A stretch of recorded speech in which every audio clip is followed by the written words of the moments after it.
Hey there, fellow Knights, and welcome back to the channel. A little bit of something different for you today. It was about on Friday morning. We got up. We're down here at Myrtle Beach, and we went to go ride on the paddle boats. So as we walked down to the paddle boat area, we noticed there was a bunch of EMS, firefighters, state highway patrolmen, all just parked around. And so we walked around the corner of the main office building to see what was going on, and we found a large crowd gathered apparently in the middle of the night on Thursday night around 2 o'clock.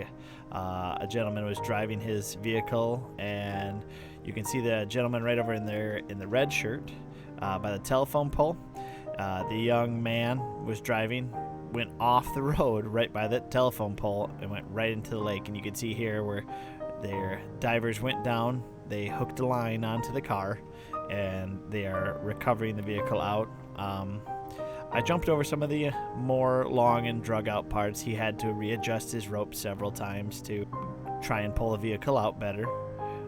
You can see right there when he brought it up, the vehicle was filled with water. And the worst part of the whole thing was once he actually got it pulled up to where he is right about now, you can see that the trunk was open, and everything that was in the vehicle that was loose or floating around just came floating out of the back of the trunk and was floating all over the lake.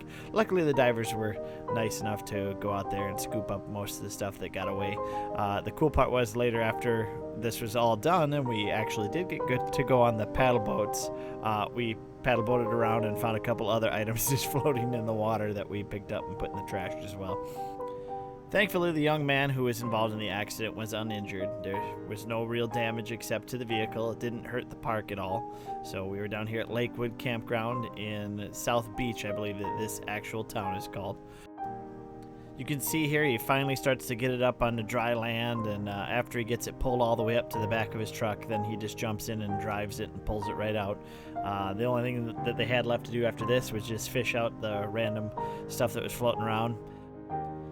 Alright, well, thank you for joining us today, and remember, if you like our videos, make sure you subscribe and hit that like button, and make sure you click on the bell for notifications so you can see these videos when they're uploaded. We'll have another video coming along here soon about the actual Lakewood Campground that we've been staying at.